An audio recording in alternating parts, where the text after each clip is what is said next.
The rivers of Europe were not just features of geography, they were obstacles that shaped the rhythm of war. Wide, fast-moving, and often flanked by steep banks, these waterways had long been regarded as natural fortresses. For centuries, armies paused at their edges, waiting for bridges to be secured or for engineers to slowly craft a passage. During World War II, this old truth weighed heavily on the minds of commanders and soldiers alike. Every river crossing promised delay, vulnerability, and the possibility of disaster. Yet what unfolded in the hands of the Americans would defy these long-held assumptions. Picture the scene in 1944 as German troops peered across a river they believed would hold back the enemy. On the opposite bank, American soldiers were already preparing something remarkable.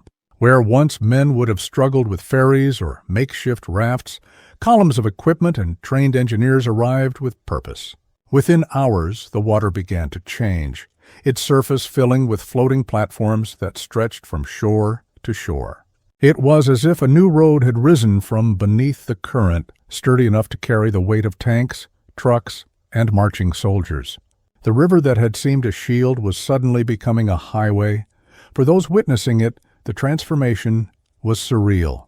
German defenders who expected days of delay watched in stunned silence as vehicles rolled across the water in steady lines.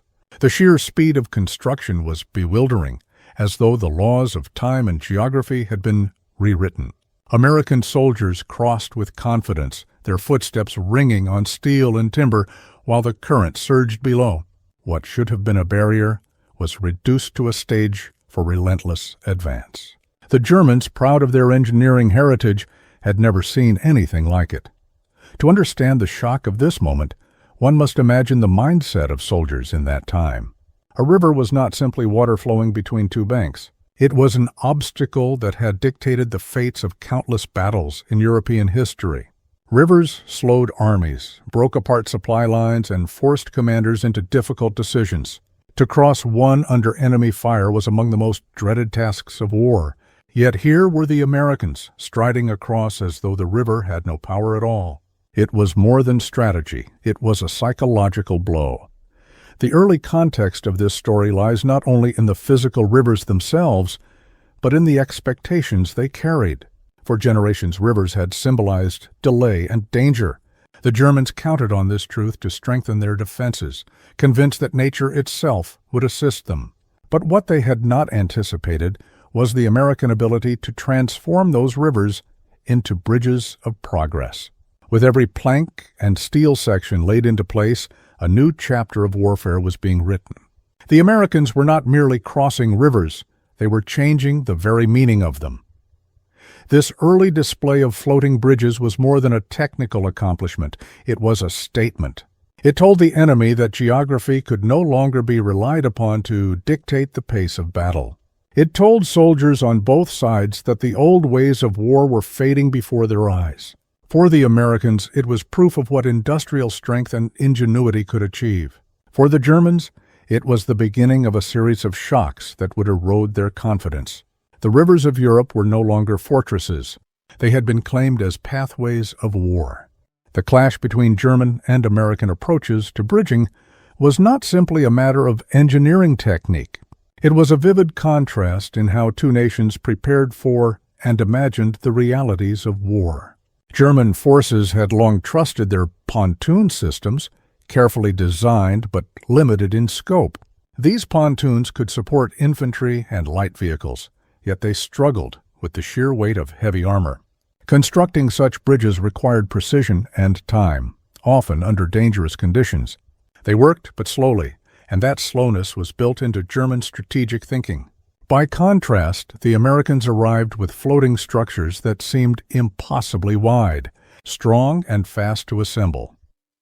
Imagine being a German engineer on the riverbank, expecting at least several days before an enemy crossing. Your calculations told you that time was on your side. But then, in the span of hours, you watch steel and wood snap together into a road wide enough for tanks to pass in columns. The bridge does not wobble under the pressure of trucks. It does not falter in the current. Instead, it stretches across the water with the confidence of permanence Yet it has been born in less than a day. The shock was not just technical, it was emotional. The very assumptions of defense were overturned in plain sight. This contrast was not limited to the battlefield. It reflected two philosophies of war. German tradition valued precision, controlled execution, and carefully staged engineering feats. Theirs was a craft born of calculation, each step accounted for with meticulous care. The American system, however, thrived on mass production and modular design. Instead of precision at the expense of time, the Americans embraced simplicity that allowed for speed and scale. Their bridges were not delicate instruments. They were robust machines of movement, capable of carrying immense loads without hesitation. To the defenders, this difference felt like a betrayal of natural law. Rivers had always been their allies. Every military school in Europe had taught that these waterways were protective lines, places where attackers would falter and defenders would regroup. Now those lessons were unraveling. The Americans treated rivers as if they were mere inconveniences. They crossed not with hesitation but with momentum, turning what should have been pauses into accelerations. For the Germans, it was as though the landscape itself had stopped working in their favor. The psychological contrast was as sharp as the technical one. American soldiers approached river crossings with confidence, knowing their engineers would deliver a bridge in time to keep the advance alive.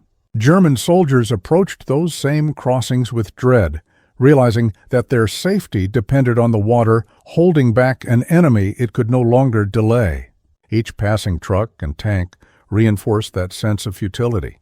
The balance between expectation and reality had shifted, and in that shift lay the seeds of collapse. What had been considered strong defensive positions became mere temporary obstacles, swept aside by an industrial tide. The floating bridges that stunned German engineers during World War II did not emerge from improvisation on the battlefield. They were the result of years of planning, industrial effort, and a mindset that valued practical solutions over tradition. American military engineers understood that Europe's geography, filled with rivers both wide and swift, would demand an answer that could not rely on luck or patience. Their solution was a system built on modularity. Each section of the bridge was designed to fit seamlessly with the next, allowing teams to assemble a complete structure under pressure and in record time. This was not merely engineering, it was preparation turned into action. American industry made this vision possible. The factories that produced tanks, rifles, and planes also poured resources into the production of bridge components. Each pontoon, each steel frame, and each plank was crafted with uniformity so that it could be used anywhere by any team under any conditions. This approach reflected the broader American strategy of the war. Where Germany relied on meticulous craftsmanship, the United States relied on mass production. The strength of the system did not lie in uniqueness, but in standardization, ensuring that a bridge could be built in France, Belgium, or Germany with the same speed and efficiency. German officers, raised on traditions of precision engineering, were often baffled by this approach. Their philosophy valued control, detail, and perfection, but these qualities slowed the pace of battlefield construction. To them, the American floating bridges seemed rough and inelegant, yet the effectiveness was undeniable. Each section clicked into place with speed, requiring fewer specialists and less time than the complex systems Germany deployed. In a war where hours could decide the fate of battles, this difference was decisive. It was a contrast between artistry and utility, and on the battlefield, utility won. For the soldiers who built these bridges, the system's origins mattered less than its results. Many of them were not engineers by trade, but trained troops who could follow the straightforward design. Under fire, they could carry heavy planks, slide pontoons into the water, and connect sections while the enemy tried to disrupt their work. What had begun as an industrial plan in a distant factory became a lifeline at the water's edge. The bridges embodied the idea that complex problems could be solved through clear design and overwhelming production. They turned ordinary soldiers into builders of highways over water. The origins of these bridges also reveal something larger about American thinking during the war. The United States believed that every obstacle could be met with a solution born of planning and industry. Rivers, once considered immovable barriers, were redefined as temporary inconveniences.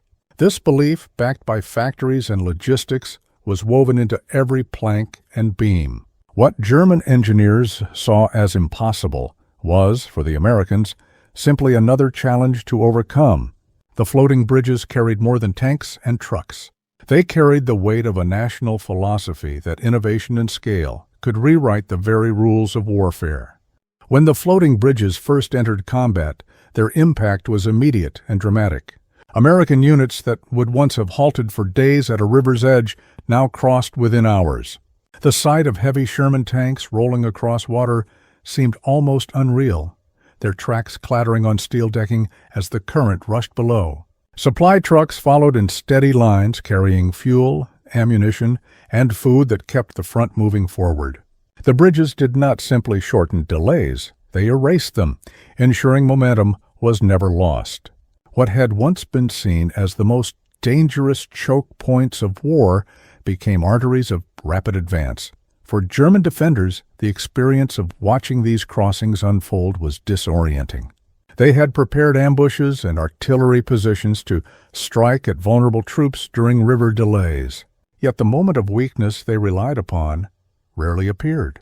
Instead of finding exposed soldiers struggling with rafts or temporary ferries, they faced columns of armored vehicles advancing without pause. The bridges transformed the river from a line of defense into a stage for the Americans to showcase their speed and strength. Defensive calculations built on time collapsed under the pressure of this new reality. The bridges also brought a psychological weight that cannot be overstated. To American soldiers, there was confidence in knowing that no obstacle could hold them back for long. They marched onto floating roads with trust in their engineers and belief in their mission. To German troops on the other side, that confidence was a source of dread. Watching tanks cross in numbers that seemed endless, they realized the rivers they had trusted were powerless. The sense of safety dissolved, replaced by the feeling that geography itself was slipping away from their control. Each crossing deepened the impression that the war was turning against them. On the tactical level, these bridges enabled operations that would otherwise have been impossible. Entire divisions crossed rivers in single days, bringing overwhelming firepower to bear against positions thought secure. Commanders could plan offensives without fearing the paralysis of a stalled river crossing. Units that might have been stranded on one bank were instead rushing forward into enemy territory. In campaign after campaign, the bridges shortened timelines, amplified momentum, and allowed American forces to dictate the tempo of battle. In a war where speed often meant survival, this advantage was priceless. The battlefield impact of floating bridges was not only measured in miles gained, but in the way they changed the rhythm of fighting. Where rivers once forced armies to pause and regroup, they now marked points of acceleration. The Americans advanced not in fits and starts, but in a steady surge that seemed unstoppable. German defenders could not match this rhythm, and their carefully laid plans collapsed under the strain of a relentless tide.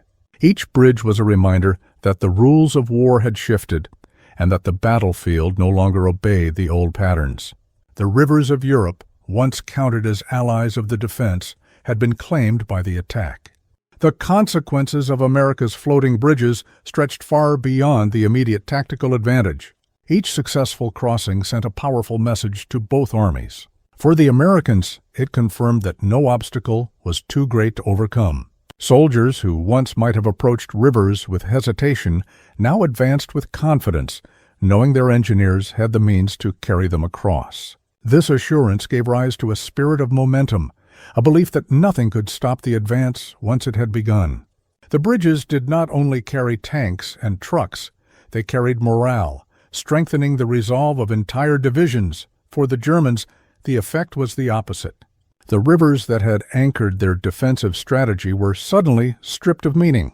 Commanders who had calculated weeks of delay saw their timetables collapse in hours. Soldiers on the line, watching American columns pour across water, felt the futility of their positions. A sense of inevitability began to take hold, the realization that no natural barrier could be trusted to slow the enemy. Morale cracked in places where rivers once offered security, replaced by a growing unease that spread through the ranks. In war, belief is often as important as firepower, and here the Germans found theirs slipping away. The wider consequences were felt in strategy as well as psychology. American commanders began to think differently about their campaigns. Where once they would have hesitated at rivers, planning long delays and careful staging, they now pressed forward with bold offensives. Knowing that bridges could be built with speed, they no longer feared the paralysis of geography. This confidence reshaped operations, allowing for faster, more daring advances. The bridges gave them freedom of movement, and in modern warfare, freedom of movement often determined who held the initiative. German strategy, on the other hand, faltered under the weight of this change. Their defensive plans, built on natural obstacles, were continually undermined. Every time a river failed to hold back the Americans, trust in the broader strategy eroded. Officers scrambled to adapt, but adaptation could not come quickly enough. The advantage of time, once their strongest ally, had been taken from them. This forced them into reactive positions, responding to enemy movement instead of shaping it. In this way, the floating bridges shifted the balance of control on the battlefield. Beyond the battlefield, the symbolism of the bridges began to spread. They became visible proof of America's industrial power and ingenuity. News of rapid crossings encouraged Allied morale and reinforced the perception that the United States had found a way to bend the terrain to its will. The bridges stood as icons of progress, tangible evidence that innovation could overcome obstacles once considered insurmountable. For the Germans, they symbolized a broader failure, a reminder that their reliance on old methods could not match the relentless practicality of American solutions. The wider consequences, both material and psychological, echoed across the war and helped shape its outcome. The climax of the story of America's floating bridges arrived in those tense moments when German confidence was at its highest. Along Europe's rivers, German commanders believed they had set the stage for defensive victories. Their troops were positioned, artillery was ready, and natural geography seemed to favor their cause. Yet what followed was not the drawn-out struggle they had anticipated. In a matter of hours, rivers that should have held the enemy at bay were spanned by broad, sturdy bridges. American tanks and infantry surged forward, turning anticipated stalemates into sudden breakthroughs. The shock was not confined to one river or one battle. It became a repeating pattern that crushed expectations again and again. Imagine being a German soldier tasked with holding a riverbank. You hear the distant rumble of engines and expect days of delay before they reach your side. Then, almost unbelievably, you see vehicles rolling across the water on a structure that should not exist yet. The clatter of tank treads and the roar of trucks drown out the river itself. The line of defense you had trusted is breached before the battle has truly begun. In that moment, disbelief turns into dread, and dread into resignation. What once seemed unshakable is revealed as fragile. The speed of these crossings created turning points that altered the momentum of campaigns. Entire German defensive lines unraveled as American forces poured across rivers with relentless pressure. Where defenders hoped for time to regroup, they instead faced fresh assaults carried across floating highways. It was here, at the climax of these moments, that the contrast between expectation and reality reached its sharpest edge. German engineers who had once prided themselves on their skills were left speechless, confronted with a system they had never imagined could work at such scale and speed. The pride of tradition collapsed under the weight of innovation. For the Americans, these moments became proof of what their planning and industry could achieve. Each successful crossing reinforced the belief that no barrier could withstand their advance. Soldiers who marched across the bridges felt part of something larger than themselves, part of a machine of war that refused to stop. Commanders planned with greater boldness, knowing that rivers would not restrain their momentum. The bridges turned uncertainty into confidence, and confidence into decisive action. The climax was not just in the shock of the enemy, but in the rising conviction of the Americans themselves. The rivers of Europe, once symbols of strength for defenders, became the very places where their strategies collapsed. They no longer slowed the war, they accelerated it. Every crossing marked a high point where American ingenuity clashed with German expectation, and ingenuity prevailed. The climax of this story was not a single bridge or a single battle, but the repeated breaking of faith in rivers as barriers. It was the moment when the rules of war were rewritten in steel and wood, carried across waters that had once been trusted to hold the line. As the war drew to a close, the floating bridges of the American Army became more than battlefield tools. They stood as enduring symbols of a nation's ability to turn industrial strength into practical innovation. Soldiers who had marched across them carried memories of impossible obstacles made conquerable. For commanders, they were reminders that geography, long considered a decisive factor in war, could be redefined by ingenuity and willpower. For the Germans who once watched them rise out of the water, they remained moments of astonishment and disbelief, etched into the memory of defeat. The legacy of these bridges extended far beyond the rivers they spanned. In the years after the war, engineers and military planners studied them as examples of how mass production and clear design could reshape combat operations. They became case studies in how speed and scale could transform the battlefield.